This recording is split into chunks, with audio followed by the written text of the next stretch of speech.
Assalamualaikum warahmatullahi wabarakatuh. Bismillahirrahmanirrahim. Allahumma salli wa sallim ala sayyidina maulana Muhammadin wa ala alihi wa sahbihi asma'in amma ba'du. Sedanten keluarga besar Peloso ingkang sangat kula hormati.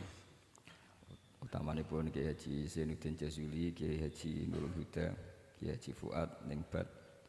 Ini wonten Gus-Gus, wonten Gus Taif, Gus Fahim, Gus Makmun, wonten Mbah Kawula niki Gus Kausar. Ini yang saya agak kecewa itu moderatornya itu berusaha guyon karena takut tak suruh baca Fathul Wahhab. Jadi guyon itu ada dua, guyon yang memang sudah selesai seriusnya. Saya pernah diceritain Mbah Mun, kata Mbah Mun, Kiai maca kitab guyon dikritik. Maca kitab kok guyon, terus kata Mbah Mun membela diri. Mergo macane wis iso, mulane iso guyon. Nek ra iso wis runtusen sik. Anda baca kitab ndak bisa, itu bisa guyon apa ndak? Ndak bisa, roh kitab wis meriang. Jadi orang guyon itu bukti alim. Tapi ada juga guyon yang menghindari ngomong serius kayak moderator. Jadi ini masalah ya. Terus kecewa saya kedua, saya itu ngira Santri Proso itu katanya terkenal khusuk-khusuk, adabnya bagus. Ternyata ada percontohan yang enggak bagus. Di depan para gus-gusnya guyon. Jadi ini kekecewaan saya yang kedua. Nanti saya lebih kecewa lagi, ternyata yang khataman Fathul Wahhab itu tidak paham Fathul Wahhab. Itu lebih kecewa, tak bawa sampai mati itu nanti. Itu kecewa itu tak. Nah begini sebagaimana makalah yang saya bikin, karena tadi moderator sudah guyon, saya berusaha ngendikan serius. Karena memang fikih itu harus dikaji secara serius, meskipun dengan pikiran yang ceria, yang riang. Saya itu di Jogja itu lama sekali dan tetap sebagai rujukan. Karena saya spesialis sering ngendikan fikih. Saya dulu musyawarah ya seperti urutan di Peloso, mulai takrib, mu'in, tapi di sana langsung mahali. Karena Fathul Wahhab gak diajarkan di sawir, di musyawarah. Tapi saya pernah ngaji Mbah Mun Fathul Wahhab. Dan beliau sering berpesan, nak kanggo masyarakat ojo wahab repot, nganggo mahali saja. Mahali itu kan surauhibin itu yang mensarai minhajud thalibin. Ini bukti bahwa saya ini alim betul, bukan guyon yang dari tidak alim itu. Jadi ini bedanya saya dengan moderator. Nanti kalau nggak percaya diuji di sini di depan.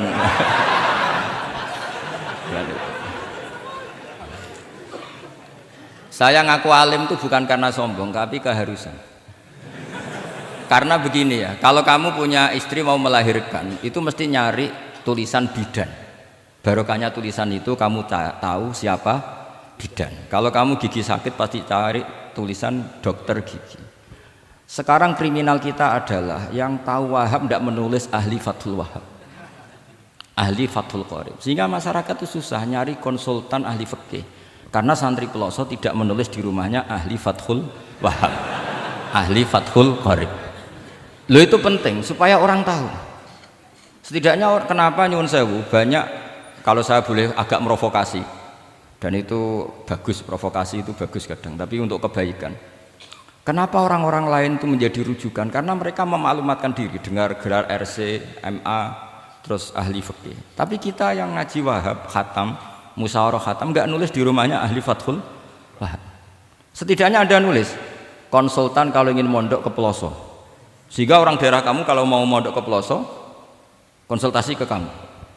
Tapi kita terlalu adab. Padahal awalun nubuwah itu dimulai dari at-tahaddi. At-tahaddi memaklumatkan diri kalau beliau adalah seorang nabi. Jadi kalau kamu boyong harus memaklumatkan diri. Saya tidak bakul bako, saya ahli Fathul Wahhab.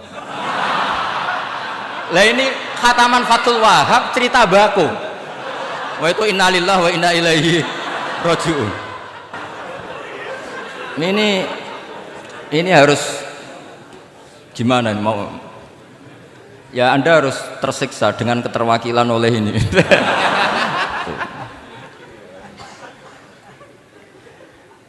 Saya ini baca kitab banyak sekali, termasuk kitab Ithaf. Ketika beliau mensarai Ihya,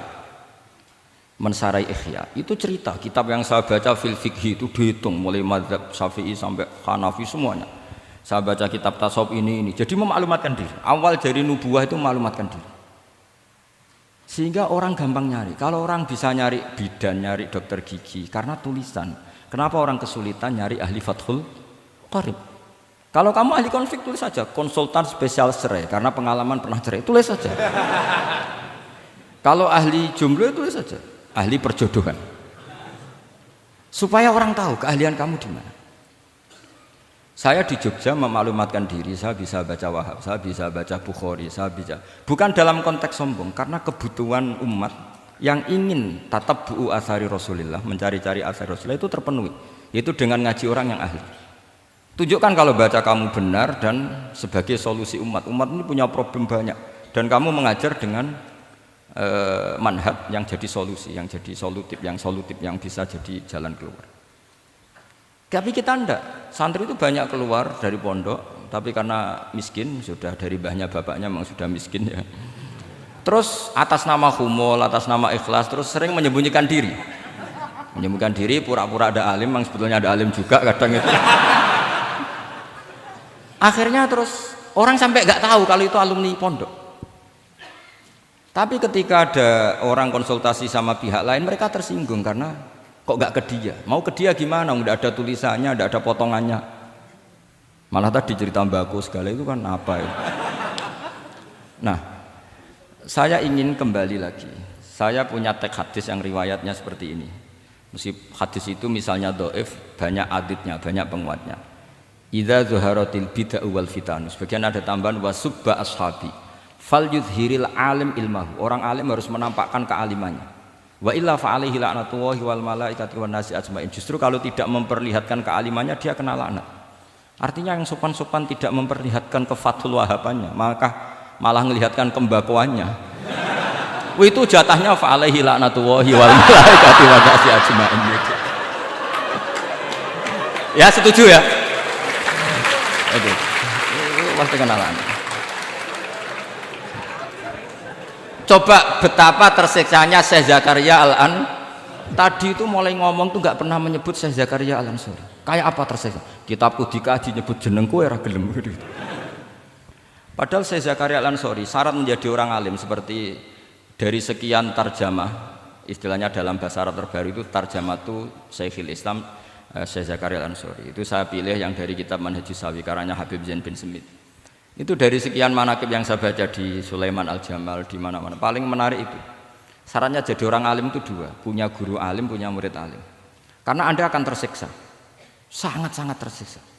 Ngaji sama gurunya takut disuruh baca, gurunya alim, mau ngorek ya meriang muridnya alim. Itu yang dialami Syekh Zakaria Al-Ansori. Sehingga beliau ngendikan duqiqtu baina hajaroini. Saya ini ditempa dua batu, cara Jawa digebek dua batu. Mau ngaji ya takut karena gurunya alim alamah yaitu pengarang Fathul Bari Ibnu Hajar Al-Asqalani. Mau mulang ya meriang mergo dia murid alim alamah jenis Ibnu Hajar Al-Haytami. Dadi aku sampai ngaji ya persiapan, sampai mulang ya persiapan. Kayak apa susahnya jadi Syekh Zakaria Al-Ansori, mau ngaji setoran ya persiapan, mau ngajar persiapan. Makanya kata Mbah Mun, syarat utama ulama itu harus punya murid alim. Saya pernah didhawuhi Mbah Mun, aku mau gak di anak Gus Najib itu Gus Najib. Saya juga izin jadi kiai. Karena syaratnya jadi kiai itu udah anak alim di murid alim. Izin enggak jadi kiai ras sukses juga tak perlu. Makanya saya ketika kecelok alim itu senangnya bukan main beliau. Karena terpenuhi status tadi. Nah ini kalau khataman Fathul Wahab terus bakas bako ini. Ini roh Kiai Jazuli tersiksa ini gimana? Ini gimana ini sini? Kalau ukurannya kan gampang, moderator kan dipilih yang paling baik. Setidaknya ngomongnya lah. Kalau tidak ilmunya ya ngomongnya. Terus Anda terwakili oleh orang yang enggak jelas. Enggak, saya gojlok ini enggak dosa. Karena kalau betul saya ini dosa karena ngerasani orang, berarti jadi kafarah dosanya dia. Soal saya kan amalnya sudah banyak, aman lah. Aman, jadi nanti. Jadi kalau jatah hasanah saya harus diminta dia, tak kasih aja. Gampang. Masih surplus banyak. Ya masih surplus, masih banyak. Kan orang itu kalau baca Quran satu huruf itu dapat 10 kebaikan. Saya ini hafal Quran, sudah agak terhitung itu sudah. Itu untuk kamu tak saati satu huruf cukup nanti kalau kalau nanti nuntut di akhirat itu tak kasih satu huruf itu cukup. Jadi, ya nggak apa-apa, nanti silahkan nuntut nanti di apa akhirat. Tapi kamu lebih saya tuntut. Kamu itu siapa kok nyuruh saya di sini itu? Dosanya lebih besar lagi itu. Saya teruskan ya, saya cerita yang serius. Syarat jadi orang alim itu punya guru alim, punya murid alim. Karena sebagian dari ilmu itu bukan ditempa guru tapi ditempa murid. Imam Fathul Bari, Sahibu Fathul Bari yaitu Syekh Ibnu Hajar Al-Asqalani, itu beliau sangat mencintai Nabi Musa justru karena dengan tanda kutip protesnya. Jadi ketika Nabi Musa diajari Nabi Khidir dari awal sudah ngendikan innaka inni ala ilmin, atau innaka dulu ya gak apa-apa, dibalik-balik gak apa-apa karena semua kitab kadang riwayat fil makna. Innaka ala ilmin allamaka wah malam a'lamhu wa inni ala ilmin allamanillah malam ta'lamhu. Kira-kira terjemahan bebasnya, kamu punya ilmu yang diajari Allah saya tidak tahu, saya punya ilmu yang diajari Allah kamu tidak tahu, maka innaka lan tastati'a ma yasabra, kamu tidak mungkin bisa menyabari saya, bisa memaklumi saya. Tapi kata Nabi Musa ngotot, tidak, saya harus belajar sama anda. Oke, silahkan belajar tapi jangan tanya. Pertanyaannya itu jangan tanya, fala tas'alni, kamu nggak boleh tanya. Kalau kamu ingin jadi murid yang baik nanti jangan tanya, itu dosa. Ya dengarkan saja. Nah, tapi Nabi Musa tetap tanya. Ketika ada kejanggalan secara syariah, Nabi Musa tetap tanya. Dan itu oleh kitab-kitab tasawuf dianggap dengan tanda kutip kesalahannya Nabi Musa. Meskipun mimbabi hasanatil abrar sayyatul muqarrabin. Tapi di kitab fikih itu dipuji sundul langit. Protesnya Nabi Musa. Jadi di kitab tasawuf disalahkan karena kitab tasawuf pemuja tadi ketertaatan pada guru. Kitab fikih enggak. Ini bukti adallud dalil bahwa Musa itu orang pilihannya Allah. Dia tidak sabar, beliau tidak sabar kalau melihat kemungkaran. Jadi gugatannya Nabi Musa dianggap apa? Sur'atu ghiratihi fillah atau sur'atu ghairatihi fillah. Ada yang baca ghairah, ada yang baca ghirah. Ini karena ngadepi santri Fathul Wahab. Saya terpaksa baca 2 kali. Siji ben ketok alime, nomor loro nak kowe ra iso tak warai, nak maca. Karena dalam kiro asap ya mesti gitu, kalau nggak doikin jadikin. Karena yang satu cara berpikir masdar itu aslul mustaqot, maka nggak perlu kena harokat munasabah. Jadi saro yasiru sairon, tidak perlu siron. Faza yafuzu fauzan, tidak perlu fuzan karena masdar aslul mustaqot, jadi tidak perlu kompromi dengan harokatul munasabah. Tapi orang Arab tetap bilang dikul maisha, apa? Tetap bilang dikul maisha. Tapi qiraah kita fala takufi doiqin, bukan pakai apa? Dikin. Ya, makanya kemungkinannya 2. Saya baca 2 kali ben ketok alime. Karena saya ini menghormati sampean. Mosok ngundang wong ra alim kan sini-sini wong. Nomor 2 anak kowe ra iso tak warai kalau bacanya itu 2. Jadi andai kan saya ngajar di pondok pelosok saya baca mesti 2 kali. Wayah sibu zaidun kada, wayah sabu zaidun kada. Karena dalam qiraah sab'a ada yang baca yahsibu, qiraah kita baca yahsabu. Tapi guru-guru kita kalau ngajar fikih itu bacanya yahsibu. Tapi kalau baca Quran yahsabu. Ya kan Quran kita kan ayah sabu Allah yaqdiru alaihi ahad, bukan dibaca ayah sibu. Saya teruskan. Jadi syarat jadi orang alim itu harus punya guru alim dan murid alim. Imam Fathul Bari ketika menganalisis Nabi Musa itu beliau memuja Nabi Musa. Ini bukti ghirahnya Nabi Musa yang luar biasa. Beliau paling tersinggung kalau untuk hikat hurumatullah. Orang sudah ditolong kok gak matur nuwun malah merusak perahunya. Jadi itu secara syariat itu mungkar. Kalau mungkar ya harus diprotes.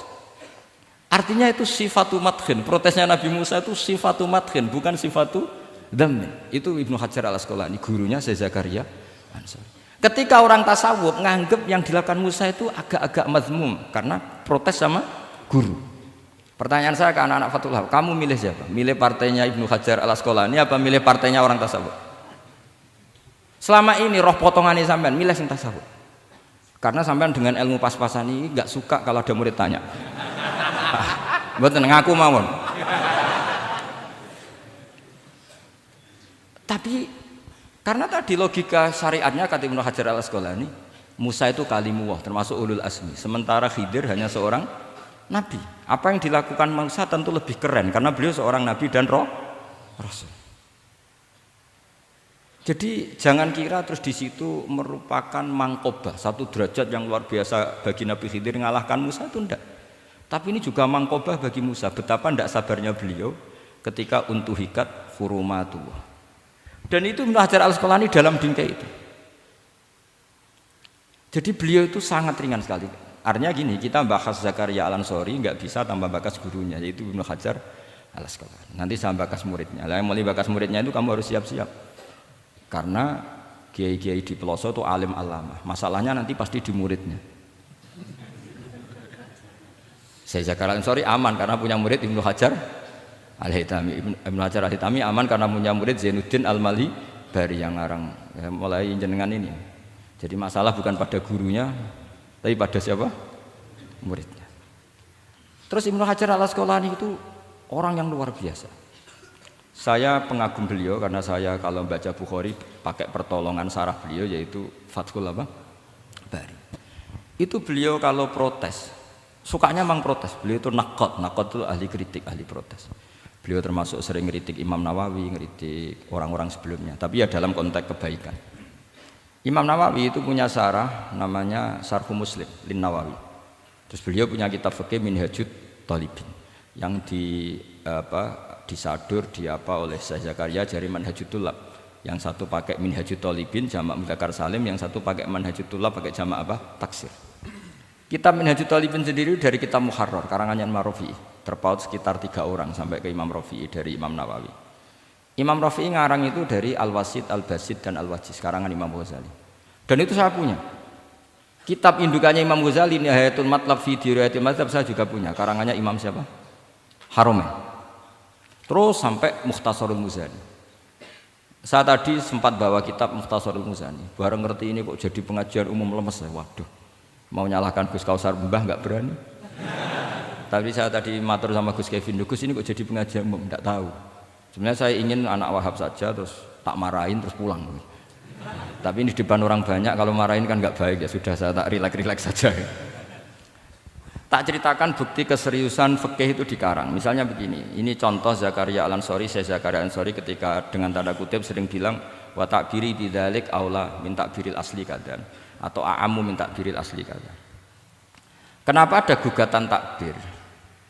Karena takbir itu apapun hebatnya, karena dikarang seorang manusia itu ada falta, ada keterselipan di situ. Meskipun satu kedipan mata yang beliau salah, miss ya Rasulullah.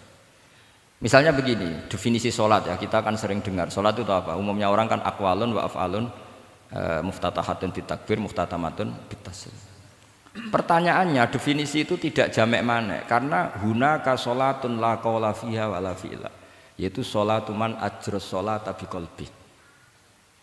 Kalau sholat itu adalah harus ada akwal, yaitu kayak baca Fatihah dan syahadat di tasyahud sani, harus detail, sama nggak boleh nyontohkan kayak tasyahud di tahiyat ula, itu kan hukumnya sunat. Kalau kamu nggak bakul-bakul harus tahu kayak tasyahud di tahiyat saniyah, atau karena yang tasyahud awal sunat. Ada akwal kayak Fatihah tasyahud fit tahiyatis saniyah. Terus ada af'al. Tapi pertanyaannya, hunaka sholatun la qawla fiha wa la fi'la, yaitu sholatuman ajra sholata biqalbi. Maka perlu ditambah walau hukman, meskipun akwal dan af'al itu hanya secara hukum. Karena kalau hanya itu tidak jamek manek kalau dalam bahasa mantek, atau tidak mutorid akis, tidak memasukkan semua fardun min afrodil mu'arraf. Jadi kula ngetok nang alim demi ngergani sampean supaya ketok nak sumber udang ora salah. Mau salahnya ngatur kiai itu ya agak salah, itu agak salah betul. Saya itu juga agak gimana. Besok itu saya diminta Gus Reza, misi sama Gus Reza. Gus Reza itu cucunya Mbah Karim, Mbah Mun dulu ngaji Mbah Karim. Jadi orang kok kayaknya manfaatkan saya sak karepe dhewe gitu karena saya ini mangkalah tua terus. Padahal saya kalau mau angkuh ya, kalau saya boleh sombong, itu buyut saya ketujuh itu namanya Mbah Soleh bin Asnawi Sepuh, itu gurunya Mbah Soleh Darat. Padahal Mbah Soleh Darat gurunya Mbah Hasim, tapi angkuh kan haram, jadi ya sudahlah pakai tawaduk saja. Sebenarnya kalau saya boleh angkuh, kalau sampean malah lebih bisa angkuh lagi, ketemu di Nabi Adam. Nah, lebih.